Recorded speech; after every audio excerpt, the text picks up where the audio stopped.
another episode of Conversations Unleashed. I am so glad that y'all are here. It is currently 11:17 on a Sunday night, and I have decided to make you a video.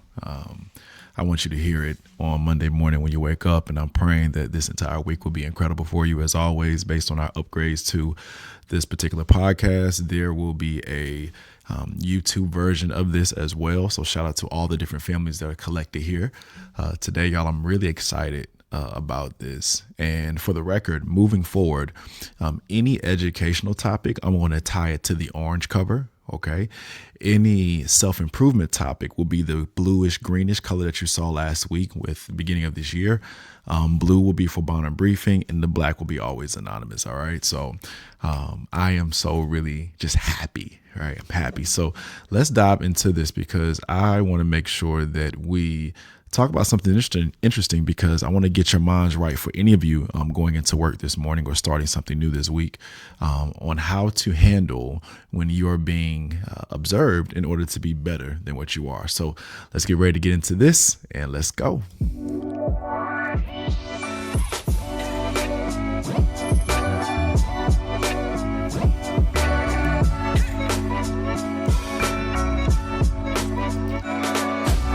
All right, here we go. So listen, I am really excited to talk about this, everybody. It is the beginning of 2026, and it's funny. I was checking my direct messages on Instagram, and this lady, I posted how I was going to be observed because I said it was a long first week. And she was like, y'all still get observed? And I was in my mind, I'm like, yes, right? I think it's smart for any administrators to observe their teachers to make sure, you're following through with expectations and systems and things into place. So everybody listen, Friday, I was observed by one of my administrators, and it was for reading. If you don't know, outside of a businessman, I am a 4th and 6th grade teacher at the Ron Clark Academy, a place I love being at. And, while we were there, the kids were excited because reading is a unique subject to teach. Like, it's one of those things that kids sort of have to love in order to grow. That's one of the first areas I believe they have to really learn about self-improvement and development. So, this entire school year, my thought process has been, if I want to get these kids to grow and beat last year's kids in their performance based on iReady's data, I have to become creative about what we do.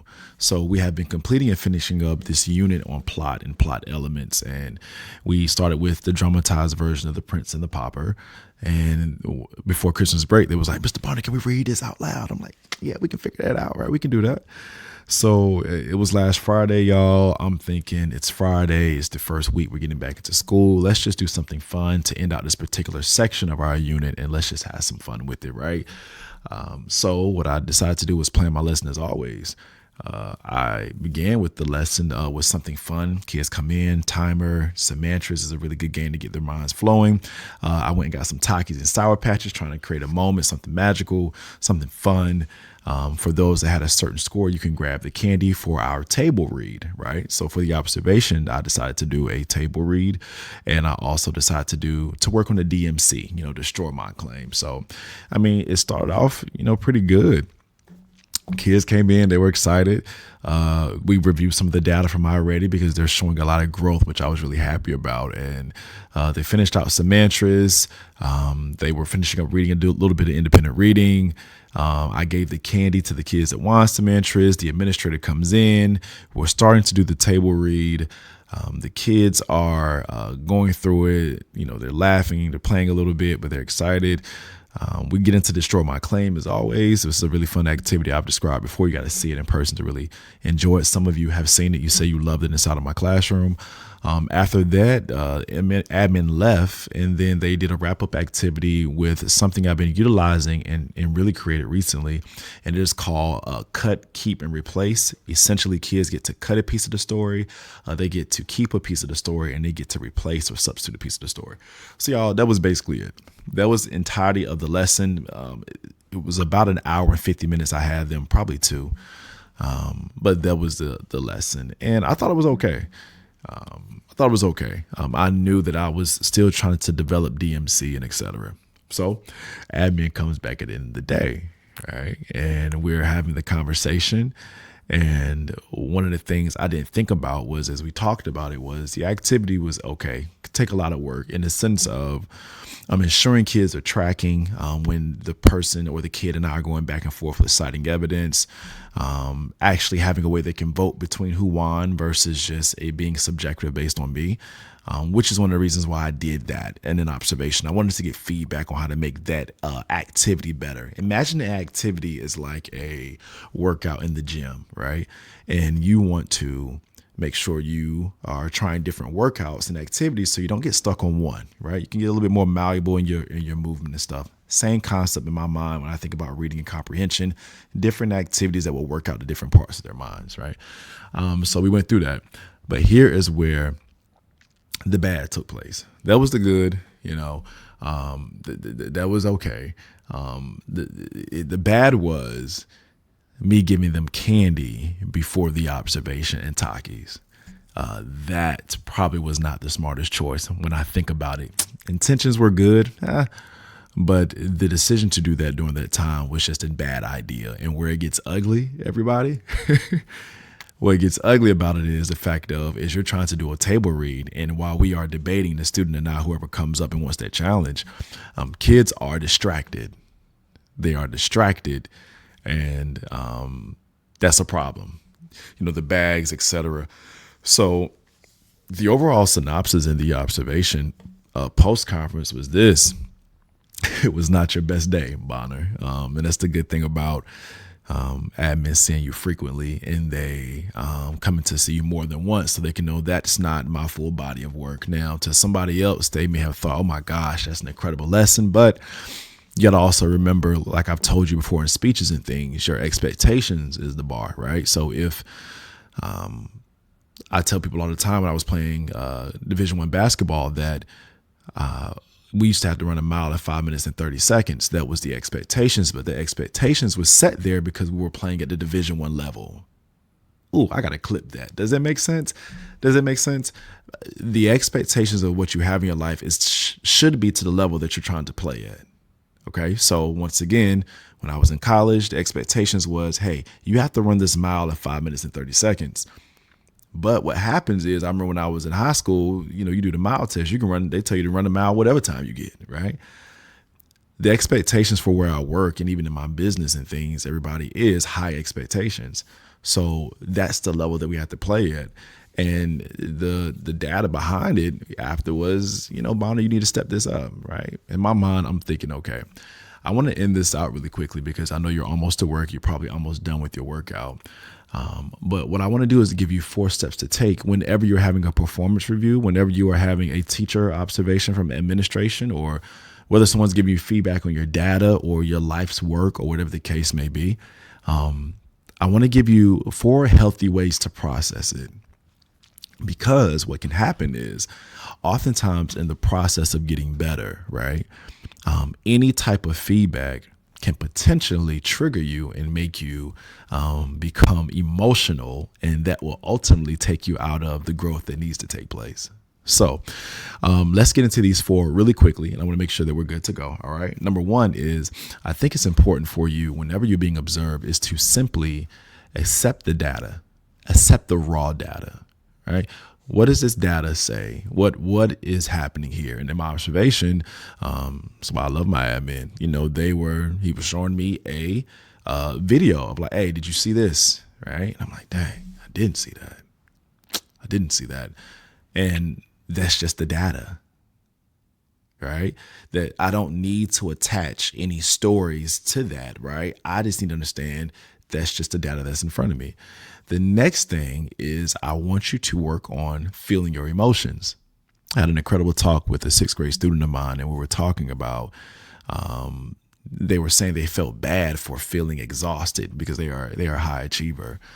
And I told them that it is normal to feel your emotions. We are human beings. Be within that moment, right? It's such a blessing to be able to feel and to think and to react to a diaspora of different emotions and things. So I think that's important. So in that space, y'all, if I'm honest, I took the moment and I felt what I wanted to feel, in the sense of I had the raw data, but Nobody wants to hear anything bad about your observation, even though, you're going to get pushed in some form of capacity.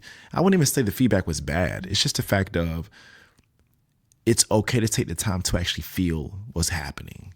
All right. So, one, accept that raw data. Two, explore your emotions. What are you feeling? Because feelings are nothing but symptoms, right? Which leads me to my next thing, taking the time to process. So once you have accepted the data, now you've done with feeling your emotions. Now you must process what actually happened. And when I began to dive into my particular lesson, I thought about, okay, Bonner, dang, you probably should have saved the candy for after. You probably should have raised the stakes higher for it so everybody wouldn't get as much. The seating and the setup of the activity could have been different, right? That's what I was doing. I wasn't too concerned anymore about the raw data. Now I'm in the process of something. I'm actually doing something about it. It's called metacognition. Metacognition is thinking about your own way of thinking, right? And in that time, the beautiful thing about metacognition is it is to me, a symptom of someone who is in a growth mind state, because you're trying to think about how you're thinking so you can get better. So in that time of processing, I was just really evaluating, how could you have made the lesson just a little better? What could you have done to eliminate the raw data that you received? The last thing I think anybody should do, right, is once those things are done, create the systems to produce data that show change. So we receive our raw data. This is what it is, right? We feel our emotions. Okay, dang, I felt that.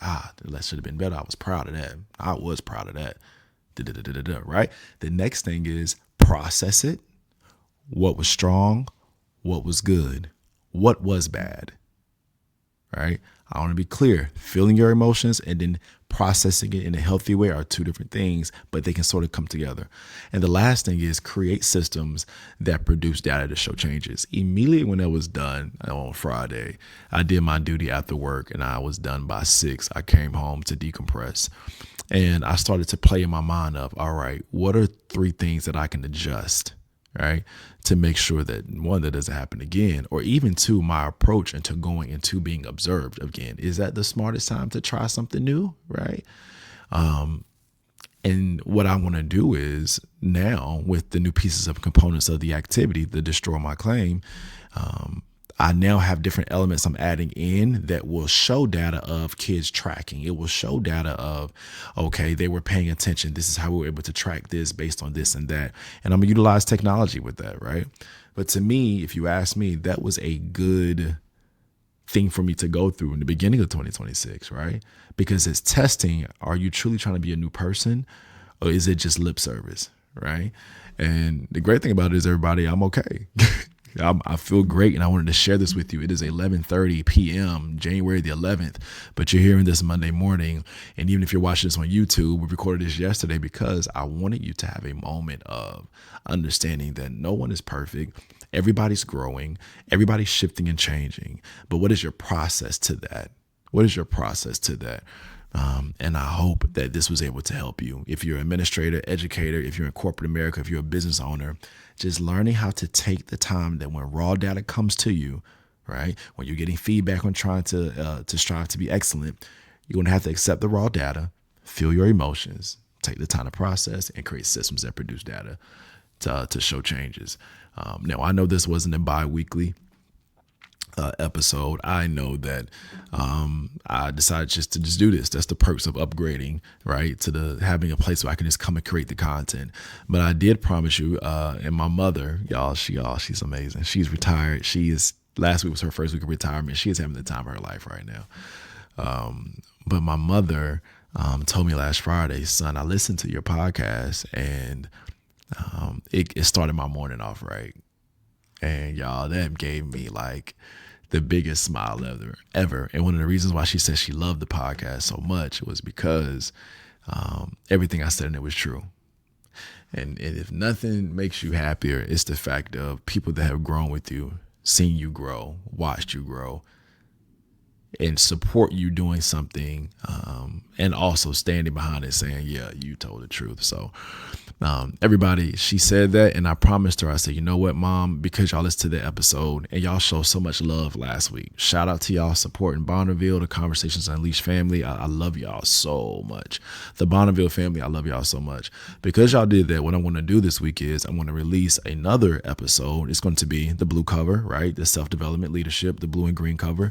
And I'm going to actually take you through what it looks like for me in regards to how I took my New Year goals and I attached systems to those goals, right? Because we know what James Clear says, goals are meaningless.